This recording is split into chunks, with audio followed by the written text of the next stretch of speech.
Y tras las jornadas de reflexión de la Corte Suprema, el presidente del máximo tribunal del país, Sergio Muñoz, anunció la separación de las labores jurisdiccionales de los jueces de las tareas administrativas. Para hablar de este trascendental cambio para el Poder Judicial, así como del avance de las causas de derechos humanos y de ley antiterrorista, entre otros temas, estamos aquí en el estudio del Diario de Cooperativa con el presidente de la Corte Suprema, Sergio Muñoz Gajardo. Presidente, ¿cómo está? Muy buenos días. Muy buenos días, muy agradecido por la invitación para poder enterar a la comunidad de los acuerdos de la Corte Suprema de este fin de semana y que se viene desarrollando todo el año, porque no es algo que hayamos hecho este fin de semana, sino que es una labor que se ha venido realizando todos los meses anteriores. Presidente Sergio Muñoz, la separación de funciones jurisdiccionales de las administrativas en el Poder Judicial, ¿qué efecto tienen sobre el ciudadano común y corriente? Es un aspecto muy importante por cuanto hay un cuestionamiento que está referido a la falta de independencia de los magistrados en sus determinaciones de quienes inciden en sus nombramientos, en la confección de ternas, en quienes los califican, en quienes efectúan las directrices en la misma capacitación y otras aspectos que están relacionados con lo administrativo, proporcionar los recursos para los tribunales. Entonces ahora no se va a poder decir, cuando esta medida se concrete, que se está mirando hacia arriba para poder ascender. Ya es una queja constante de la comunidad y algunos referentes de opinión que señalan que los jueces acomodan sus decisiones según quién sea el superior. En este caso se va a dar más transparencia, se va a dar prueba de autonomía y de algún caso yo creo que también de imparcialidad, aun cuando creo que actualmente la tienen los magistrados, pero no solo hay que serlo, sino que también parecerlo. Algo de eso hubo, por ejemplo, presidente, en el caso de la ministra Marianela Cifuentes, perdón, que fue cuestionada desde la derecha por el sometimiento a proceso del coronel Lavé. Es que el cuestionamiento que se hace entiendo que es doble. El primero, que habría sido nombrada por el actual gobierno, ¿sí? Y en segundo lugar, que el requerimiento de los procesamientos o lo que se estaba resolviendo habría sido solicitado por una de las partes, que es el programa de continuación de derechos humanos, que depende del Ministerio del Interior. Claro, los dos aspectos están relacionados con la institucionalidad. El gobierno actual, como el gobierno anterior y todos los gobiernos, han podido ejercer su derecho, como cualquier ciudadano que está interesado en las causas, a ser parte en los procesos. ¿Ese tipo de cuestionamientos ya no se producirían con este cambio? Es que este cambio no está destinado a la decisión final. La decisión final siempre la tiene el Ejecutivo. Lo que hace es la conformación de las ternas que se elaboran por las Cortes de Apelaciones o la Corte Suprema, y de estas tres personas el Ejecutivo tiene que elegir a una de ellas. Esa es la antesala de la decisión, en la que va a quedar en una institución al interior del Poder Judicial, que es lo que se está proponiendo. Generalmente esto lleva a una discusión y después se acordará el organismo propiamente tal que va a quedar ejerciendo esas labores. Pero en este caso la separación de funciones está acogida por la unanimidad de los ministros que integran la Corte Suprema, y algunos hemos considerado que debe ser un ente interno.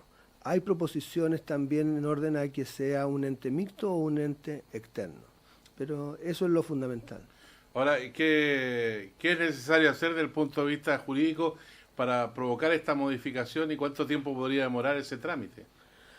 Yo creo que es una determinación inicial de tipo político de la Corte Suprema, porque nunca se había producido y yo creo que ninguna entidad quiere perder sus facultades. Sin embargo, se está viendo lo que es el mejor destino de la institución, y creo que también recibiendo lo que son los aportes de la doctrina y de los abogados. Y esto significará que hay que establecer un modelo, ya empezar a discutir sobre esta base, y puede tener, yo creo que, un soporte tanto constitucional como legal. Si se plantea en un aspecto legal, creo que puede tener mayor viabilidad y en un espacio de tiempo más breve se puede llegar a concretarlo. Específicamente, si uno se pusiera una tarea de 1 o 2 años, podría llegar a establecerlo con toda precisión. Ahora, durante su gestión como presidente de la Corte Suprema, y todo esto requiere, digamos, la anuencia, la participación del Ministerio de Justicia y también, me imagino, las comisiones legislativas y que se preocupan de estas materias en el Congreso.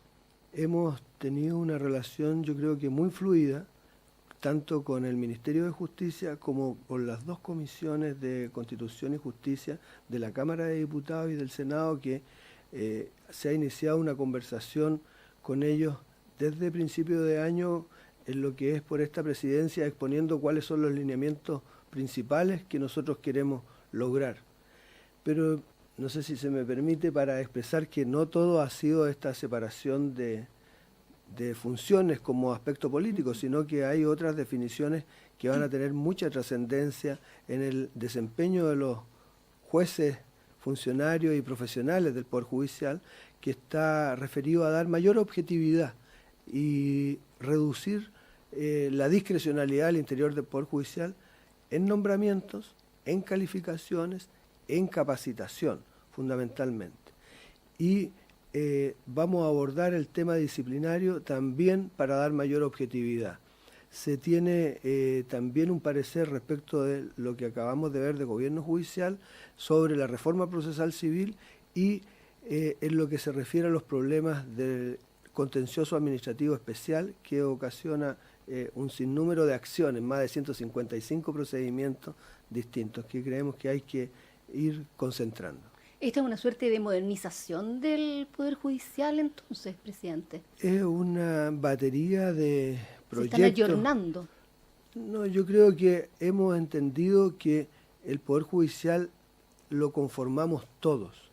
El Poder Judicial no es exclusivamente la Corte Suprema y desde inicios de este año ya hemos incorporado a los estamentos de profesionales, jueces y funcionarios a los consejos en los que estamos abordando todas las políticas del Poder Judicial. Esta es una transformación sí sustancial, en que estamos hablando con todos los integrantes del Poder Judicial porque creemos que todos tienen derecho a construir el Poder Judicial del futuro, el Poder Judicial que todos queremos. Ministro Sergio Muñoz, como presidente de la Corte Suprema, usted ha estado en conocimiento del debate que hay en torno a la ley antiterrorista. Hay planteamientos en el sentido que dice que esta ley es insuficiente, que habría que acotarla más, siempre en función del derecho internacional, pero al mismo tiempo otros plantean que las disposiciones que aparecen allí deberían incorporarse al Código de Procedimiento Penal. ¿Usted cuál cree que es el juicio adecuado para estas circunstancias? Yo creo que de alguna manera hay que mirar todo lo que es el contexto y no quedarse en alguna de las partes. Y eso es lo que he dicho en algún momento. No me parece que puedan acciones específicas y concretas llegar a solucionar el problema en nuestro país. Creo que es entender y ponerse de acuerdo en todo lo que es la coordinación de las distintas funciones que están relacionadas con la materia. De esa forma se podrá de alguna manera abordar integralmente el tema.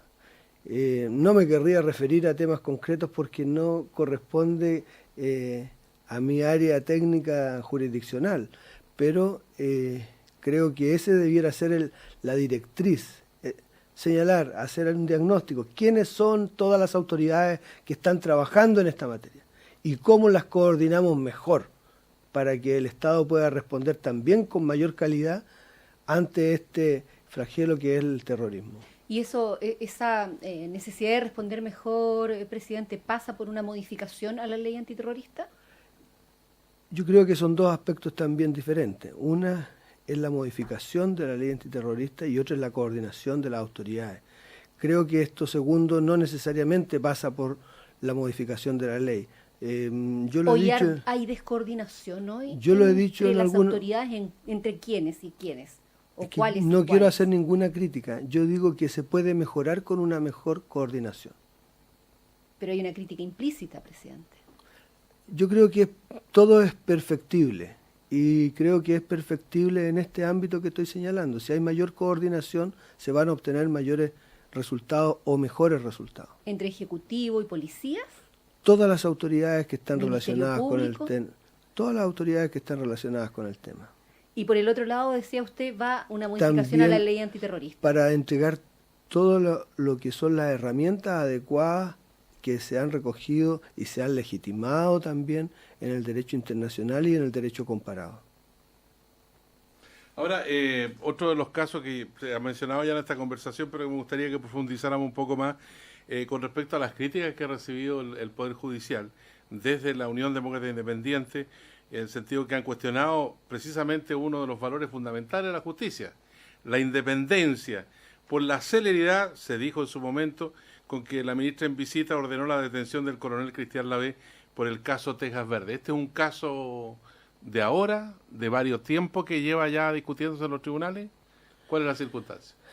He dicho que no pueden sino responder a su naturaleza las personas, y en este caso una persona que ejerce una función política no puede sino referirse a todas las determinaciones dentro del Estado con un criterio político. Y por lo tanto eso ya lo deja en una vertiente que es imposible de rebatir, porque es un juicio político, pero no es un juicio técnico, dado que no expresa dentro del proceso ninguna particularidad especial que no sean críticas generales. Y en ese sentido, una crítica general usted no la puede abordar. No hay un parámetro de comparación. Este proceso que estamos hablando no tiene una iniciación hace 1 o 2 meses. Estos son procesos todos que se arrastran por años. No hay una determinación espontánea y sin los elementos de juicio que corresponda. Lo que ocurre es que se ha dicho y hemos reiterado que cuando el juez tiene los antecedentes debe adoptar la decisión. Y eso es lo que está haciendo la señora Marianela Cifuentes. Si tiene los antecedentes, lógicamente que debe adoptar la decisión. ¿Y cuándo? Cuando los tenga y cuando ella lo estime pertinente. No hay presiones de ningún tipo para que se adopten tales determinaciones. Eso corresponde al juez de la causa y lo que hemos hecho nosotros como institución es ponerle todos los antecedentes, todos los elementos de juicio, todas las herramientas para que ella proceda. No hay otra particularidad. Y en eso no creo que existan dos visiones en el sentido de que pueda haber una interferencia de autoridades externas o autoridades internas. Eso es imposible que se determine hoy día con exactitud si ha producido o no, porque no el Ejecutivo no tiene vinculación con el Poder Judicial, como el Poder Judicial tampoco le puede requerir una determinación específica a la autoridad política. Es ella la que decide políticamente todo lo que corresponda para el país. Ministro Sergio Muñoz, seguramente usted es uno de los que más conoce en materia de derechos humanos, porque ha sido una dedicación que ha tenido también durante gran parte de su carrera judicial. Hay jueces que están en este momento con dedicación exclusiva para concluir investigaciones, para fallar en causas de violación a los derechos humanos que permanecen, como usted lo ha dicho acá, durante tanto tiempo en el análisis y la discusión en los tribunales. Particularmente hay una figura que se ha mencionado en los últimos días en relación con la asociación ilícita. Muchos consideran que es como poca cosa, digamos, la asociación ilícita en el contexto de las violaciones de derechos humanos. ¿Cuál es la idea que tiene usted como experto en la materia? Lo que ocurre es que en las investigaciones hay dos aspectos. Uno son las acciones concretas y responsabilidades específicas y otras son una responsabilidad un poco más amplia. Cuando hay una institucionalización, no estoy diciendo, o una asociación que se refiera a una cierta estructura para perpetrar un delito, se habla de una asociación. Pero esto es más difícil de acreditar. Lo que se acredita generalmente son las acciones específicas de personas precisas y determinadas. Y generalmente todos los procesos han avanzado hacia allá, a las acciones precisas y determinadas. Y en algunos casos, cuando se tienen mayores elementos de juicio, se pasa también a las asociaciones ilícitas. Pero requiere una profundización mayor en el conocimiento de toda la estructura que pueda haber tenido origen para efectuar un determinado delito. Y yo creo que es adecuado tanto la represión o la investigación y la sanción de las conductas aisladas, como también de las conductas que hayan tenido una mayor coordinación entre los partícipes. Es decir, sea, no es una acusación menor respecto de una acusación por homicidio o por tortura, la de asociación ilícita. Es una acusación mayor, es decir, las personas que están en acciones específicas van a ser sancionadas específicamente, pero es una profundización mayor el que estén en una asociación. Bueno, hacemos un cambio temático para hablar del medio ambiente, donde la Corte Suprema, el Poder Judicial en general, ha sido una institución que ha tenido un rol bien protagónico, que mediante fallos ha logrado paralizar proyectos energéticos o mineros que afectan al medio ambiente. Hay varios casos, Pascualama, Centrales Bocamina 1 y 2, de Endesa y otros tantos. Ahora, los tribunales de justicia se han visto interpelados para actuar en este sentido. Hay otras instituciones que deberían haber actuado en función del cuidado del medio ambiente. ¿Cuál es la mirada que tiene usted como presidente de la Corte Suprema? Yo creo que los tribunales están para resolver todos los conflictos que le sometan la ciudadanía a su conocimiento por los procedimientos legales.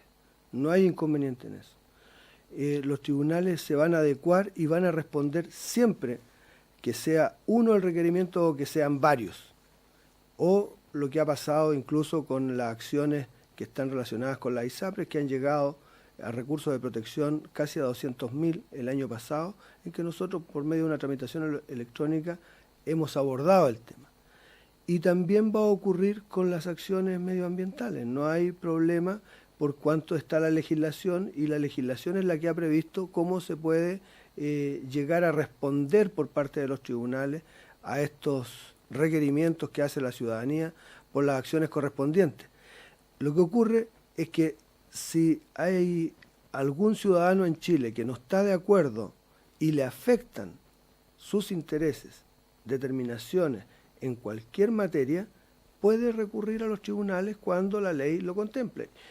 Y aquí hay un caso en que la ley contempla las acciones correspondientes y los tribunales lo van a resolver como resuelven muchas otras materias, mediante los informes técnicos precisos y determinados que sea necesario. Lo que ocurre es que como es una materia nueva, es una legislación que viene desde la ley 19.300, desde considerar el derecho del entorno, la primera vez que se incorpora a nuestra legislación es la acta constitucional en la década del 70 y posteriormente la Constitución del 80. Son materias que, aun cuando suene un poco paradójico, son materias que se van a ir adentrando cada vez en la cotidianidad de nuestro vivir y que la gente está de alguna manera poco dispuesta a que no se les considere en lo que son los beneficios, sino que únicamente se les permita a ellos asumir el costo. Generalmente lo que se está pidiendo son medidas de mitigación, medidas de acompañamiento o cualquier otra que esté destinada a acotar el efecto de las acciones que van a afectar el medio ambiente. No es otra cosa, yo no he visto... Presidente, muy breve sí en este tema porque nos queda poquito tiempo, pero ¿y no están para eso precisamente los tribunales ambientales? No, pero sí, las acciones también van en los... Y cuando me refiere a Pascualama, han sido determinación de los tribunales ambientales. Y después esos tribunales, como están dentro de lo que es el ejercicio de la función jurisdiccional, pasan los recursos hacia las Cortes de Apelaciones o la Corte Suprema según el recurso que se interponga. Y ahí es donde también han emitido su pronunciamiento los tribunales. O también los ciudadanos tienen lo que es la vía del recurso de protección, que es compatible, que nosotros hemos dicho que ojalá se vaya por la vía de la acción ambiental ante los tribunales especiales y después se llega a la Corte Suprema, pero también las personas ante casos urgentes tienen la posibilidad de interponer los recursos de protección. ¿Es hincha del fútbol usted, presidente? Sí, tengo mi club ¿Sí? favorito, pero que me acompaña desde niño y en eso yo creo que... ¿Y de qué color va? Del color más puro. Sí. Blanco. Así es, pues. Mire. Bueno, a propósito de fútbol, queremos preguntarle acerca de la violencia en los estadios, porque en una reciente encuesta de Radio Cooperativa, el 61,8% de los consultados dijo creer que la situación de violencia en los estadios de fútbol chileno ha empeorado durante los últimos 20 años. Usted seguramente era aficionado al fútbol, yo sé que usted estuvo en la Escuela de Derecho y también iba al estadio en esa época. No era el clima que hay hoy día, sin duda hay un germen de violencia bastante aguda.